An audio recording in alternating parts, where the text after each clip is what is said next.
Greetings, and this is Barry Martin Snyder, and our website is luminousself.com. I thought I'd take some time to step back and look at a bigger picture of what is going on within each of us and on the planet as a whole, and then to relate what's going on in the macrocosm of our planet to what's transpiring in the microcosm of our own individual journeys. I think we're all aware that there's a lot of things boiling up, a lot of conflict, chaos, polarization. Many crises are arising politically, socially, economically, even spiritually. It's easy to get distracted and get lost in the particular storylines that are going on in all the things that are arising. And while it's important that we participate in whatever is going on that calls us, it's important that we remember the bigger context. And with that, the entire energy consciousness matrix of everything on this earth is going through a purification and being raised to that new level. As Yeshua Christos, or Christ Jesus, said, one cannot put new wine in old skins. And that's literally what's occurring on the planet.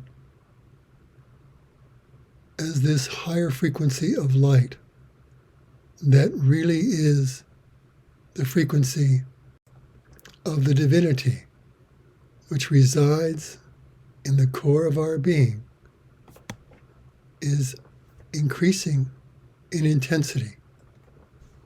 All that is unlike it is being purged and brought to the surface to be seen, redeemed, and released. I'd like to present a little model that might help us frame this. And it's a model of our human self. In the very center of our being is our true nature. It's in the core of our soul, that eternal true self that incarnates lifetime after lifetime. When it comes into a human form, it begins to manifest an outer-acting personality, or what we call a human self. In the consciousness of separation and duality, the true essence of our real nature, the divinity in the core of our being, is not always experienced and expressed. What happens instead, when we're in the experience of being disconnected from who we really are, is that we are existing and being identified with what we see in the mirror, this human sense of self alone.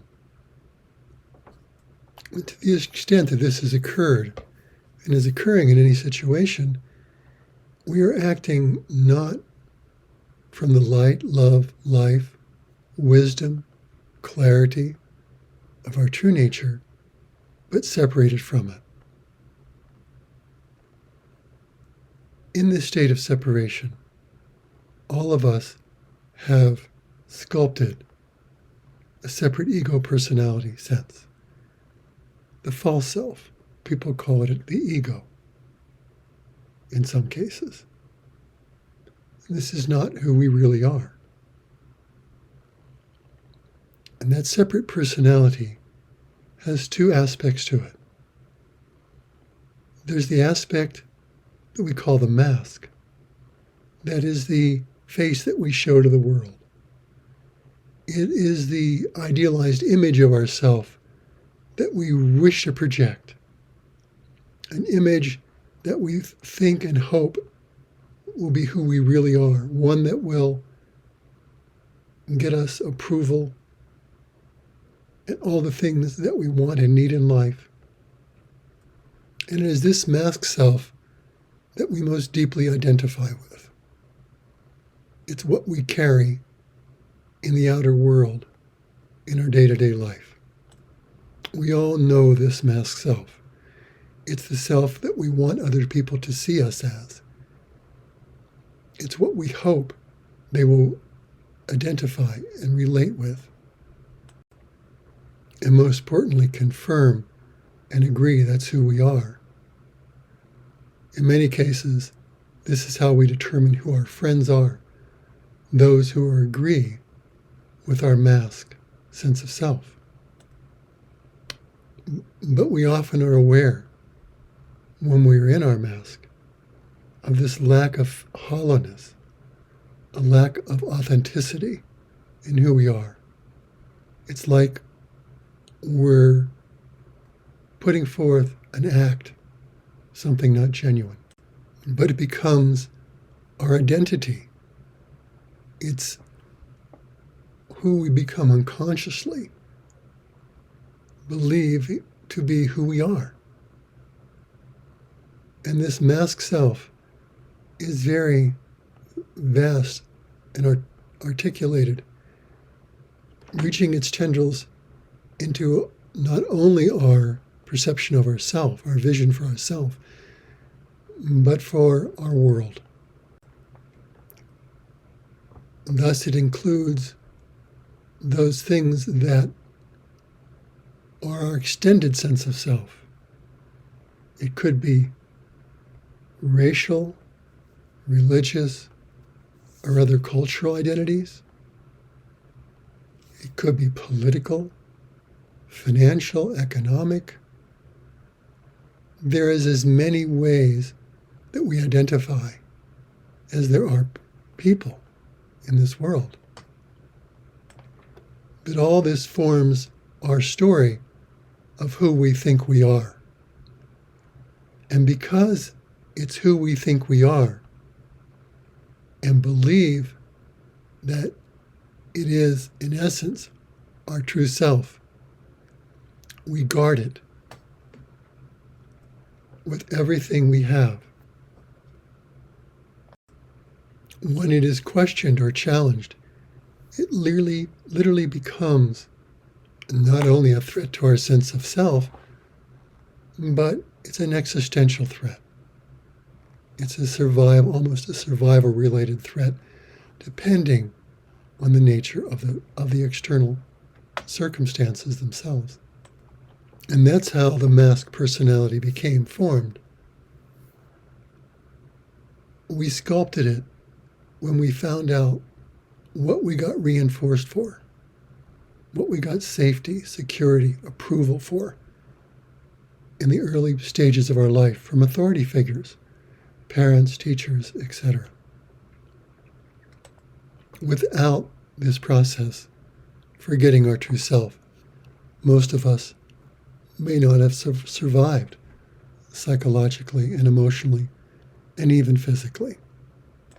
That's why there's so much on the line when it comes protecting our masked sense of self. But of course, this is not our true self, or the total story of our ego personality.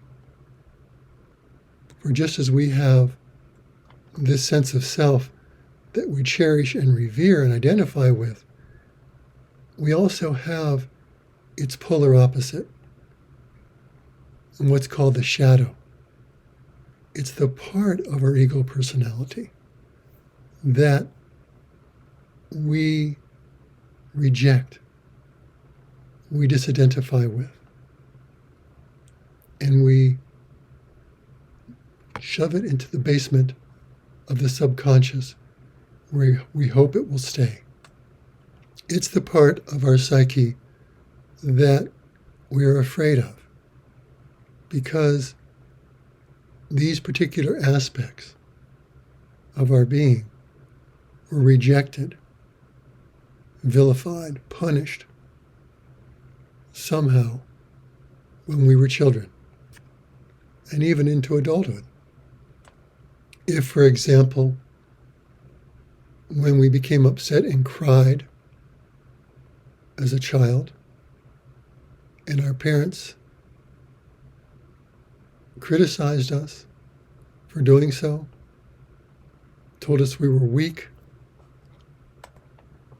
bothersome, or whatever, we quickly learned that demonstrations of our pain were not going to get us what we want. The threat of the withdrawal of love, safety, and security was too much. So we disidentified with the part of ourselves that was vulnerable and wanted to cry out in its pain, and relegated it to the basement of the subconscious. And its opposite, the part that got approval for being strong, able to handle pain, etc., became a trait that we embraced, amplified, and identified with. It is the nature of this dualistic world that when we identify with one thing, we disidentify with the other. And our life circumstances determine where those splits occur in our psyche. But again, just like the mask, our shadow is not who we really are. It's two layers of a false self that surround what we really are, the divine soul that is in the core of our being. It is this core true self that is wanting to find its way into expression, into our outer world, through our human personal self sense. The layers of the false self, of the mask and the shadow, block this, inhibit it from fully embodying and expressing itself. This brings us back to the bigger picture of what is occurring on Earth at this time. The light in the core of our being, the divinity that is our true nature, is being activated and amplified and expanding. It is holy, pure, and perfect divinity. For we are each a drop in the ocean of God, and the ocean of God in the drop of our being. That is what all the great ones have showed us. They have come into communion with the God presence in the core of their being and brought it into manifestation through their outer acting personality. This is the process that is beginning to occur on an accelerating level on the earth. The love, light, and life of our true divinity is radiating outward. And as it does, it is breaking down these illusory false layers of self, both mask and shadow. They have to dissolve for the true self to be able to come forth and fully inhabit our human sense of self. And classically, one of the ways this occurs is that our idealized, nice sense of self that we project to the world, the mask, starts to break down. We can't brook acting in this falseness anymore. We feel that something isn't authentic about who we are. It doesn't work. It doesn't feel good. And as that occurs, what happens is that its polar opposite tends to come to the surface. It's often triggered by some encounter in our outer world that brings up that which we've suppressed. Let's go back to our example we used earlier, suppression of our hurt, of our vulnerability, suppression of our crying out in pain. That will come to the surface. We'll feel the pain of our lack of authenticity, of suppressing who and what we are. And that will be projected on the outer world if we do not become conscious of the process that is going on and turn inward and face and embrace the pain that is arising. Embrace the shadow aspect that's been relegated to the basement of the subconscious. We are not one person. We are many personality aspects within us. And each of us has many masked personality faces and many suppressed, denied shadow aspects that are hidden. Each of these are now going to come to the surface, and we will drop these acts, these schemas that we presented to the world as these other parts need to come forth. Everything is speeding up on planet Earth. Time is collapsing, and with that, the process of karmic return is happening faster and faster. What that means is that the result of our past actions is becoming amplified and accelerated in its return into our personal experience. Things that were little issues before become billboard size in our life. We can't deny them and avoid them. And they are triggering these processes of dissolving our masked personality, which is supposed to keep our act going, which isn't working anymore, and bringing up these false senses of self, these painful, denied, suppressed shadow aspects. There's only two things that can happen when this occurs. If we can no longer suppress and deny our shadow, we are going to project it on the world, on an other, quote unquote, other out there. We will not feel and experience the pain that is arising on us, in us, and embrace it and own it as our pain. Instead, we will look for the cause of that pain out there. Somebody, something, some situation in the external world. Our ego will tell us that they are the problem. They are the source of our pain. They are to blame. And we will judge and blame and separate. I think we can all see this process accelerating on the planet. We experience it as increasing separation and polarization. It's rapidly mushrooming into group identities that are even more powerful and polarized. We have vaxxers and anti-vaxxers, liberals and conservatives, climate change deniers and advocates. And as these issues continue to escalate in the level of crises involved, so does the charge and the polarization. Eventually there must be a breakthrough or a breakdown, but there is another way. And this rests upon each one of us. And it comes back to the process that's going on inside of us.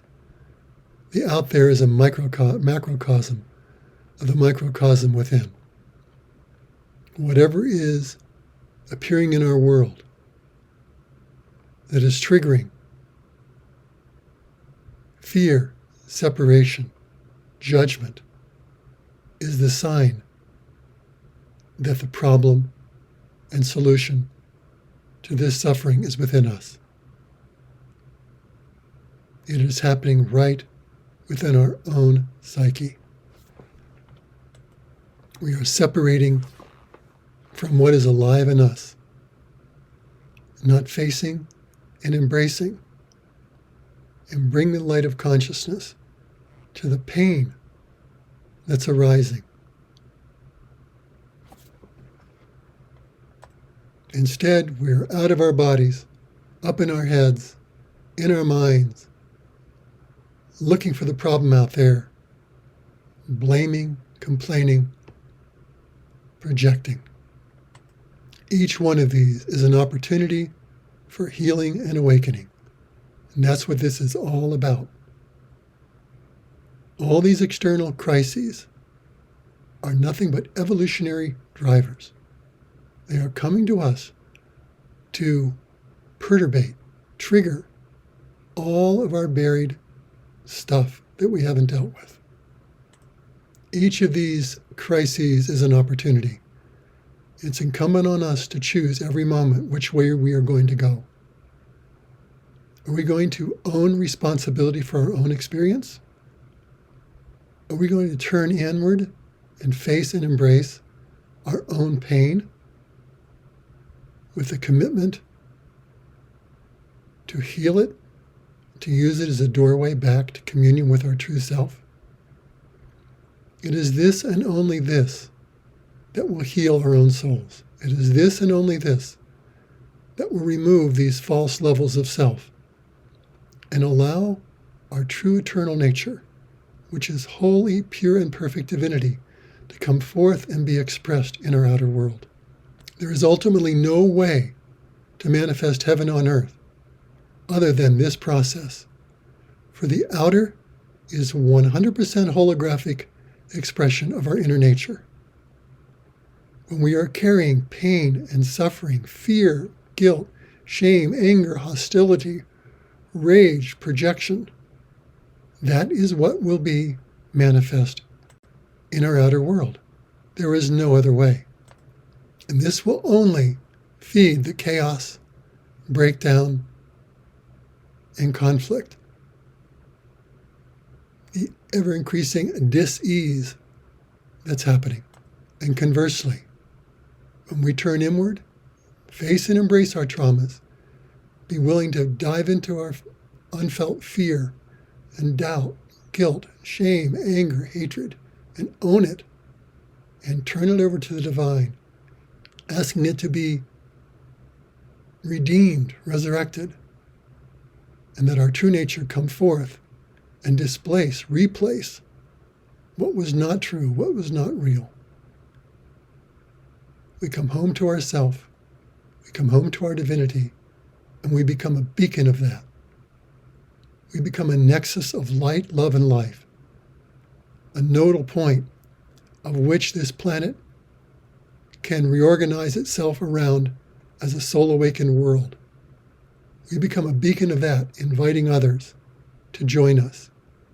For the love, light, and life of our true self is true, it is real, and it is far superior and more powerful than all fear, separation, pain, and suffering. It is the attractor that reorganizes this world of chaos and conflict into a world of unity and harmony that is our true nature. This is our possibility. This is our gift. This is our mission and purpose. It is almost certain that you would not be listening to this if it were not yours. Let us all join together in this commitment and be the ones to bring forth the seed essence of heaven on earth by realizing our true nature and redeeming all that is not. Thank you. Love and blessings.